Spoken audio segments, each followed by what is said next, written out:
Hello, I'm Philip Stoten for EMSNow. I'm here at Apex 2013 in San Diego, California, and I'm joined by Bob Willis. Who is Bob Willis? Not Bob Willis of anything. Bob, I've been seeing you opposite there. You look pretty busy. What's been going on over there? Well, basically the whole concept that I was asked to put together was a feature area where there was some hands-on content. So I suggested to IPC that cleaning, contamination was sort of like a well-rounded subject, and we thought we'd put something together. So basically what we did is get a number of suppliers involved to provide the prime equipment that I required, and you know, basically that's how it's come about. So we've done the mini seminars, and we're practically cleaning boards but testing them, both practically the standard test, but also the more CSI analytical tests as well, which is fun. Okay, and it says it's a clinic, so I guess people can just walk up with their problems and hopefully get them fixed or at least diagnosed. What kind of problems have people brought to you? Well, there's been four things specifically that I can come to mind. One was a cleaning contamination failure, and the gentleman's got a board, it's conformally coated. It fails very quickly after operation in the field. When we examine it, you can actually see evidence of the conformal coating cracking. Right. However, that's not the failure mode, it's the result of the failure mode.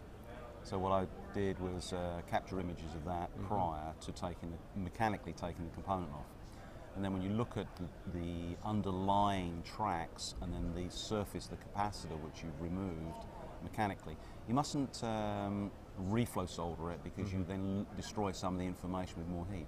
So mechanically, it obviously damages potentially the board, but you get real information. And that was clearly a corrosion failure because of flux residues. Okay, and that was ended up being a field failure rather than something you could diagnose in the facility, which is kind of the worst possible situation. Yes, yeah. And in terms of driving those challenges, driving those difficulties, are there end user markets that are really creating more problems than others? I mean, for example, the automotive industry depends very much on reliability, so those field failures are fairly catastrophic. But in terms of the miniaturization, in terms of what's pushing low standoff components, that kind of thing, is there a particular sector that's driving that? No, I wouldn't say so, because I mean, you know, consumer electronics is the most advanced really, utilising all types of components. Automotive take a little bit of time to use sort of leading edge components, but they do. But you're absolutely right that you know, a failure in a car is catastrophic.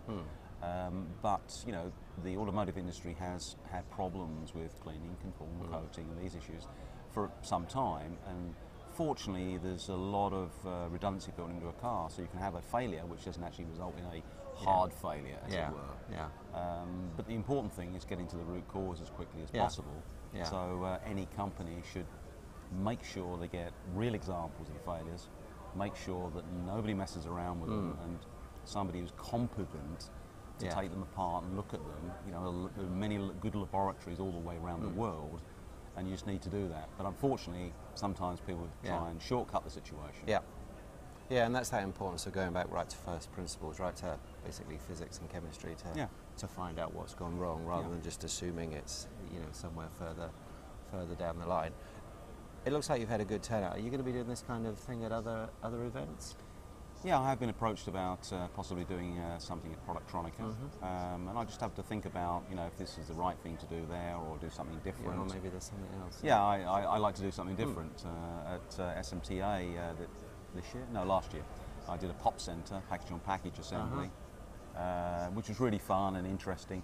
But the thing is that it's still sort of like a technology that's gathering speed, although the parts are, you know, used in many consumer electronics. They're not widely used or understood. So perhaps going back to basics, which is cleaning, contamination, conformal coating, perhaps is a better area of interest for visitors. Okay, and I guess because you're well known, it seems that you can get the sponsors, as they're called, but the equipment providers to bring the equipment. Is everybody quite keen to participate in these kind of events? Well, like any of these things I've done over the years, you know, you've got to have something which is of interest to them. It's going to be interesting to visitors, otherwise they won't want to participate.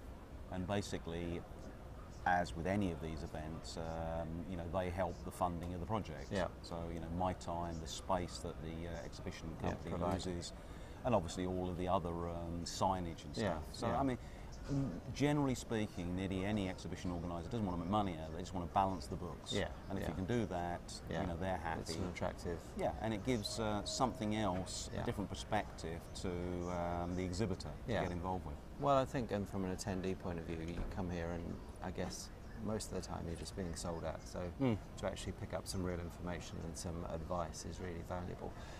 If, for example, someone sees this and they are interested in what you're doing here and this kind of information, how can they access you when you're not at a trade show? Yeah, just email me. I mean, Yeah. you've obviously got bobwillis.co.uk as the Right. website. Yeah. There are others, but Yeah. that's the most obvious one Okay. to pick information up from. Okay, fantastic. Well, Bob, thanks for stopping by. I hope it's another busy day for you and we'll speak again soon. Thank you. Well, thank you very much. Really appreciate it.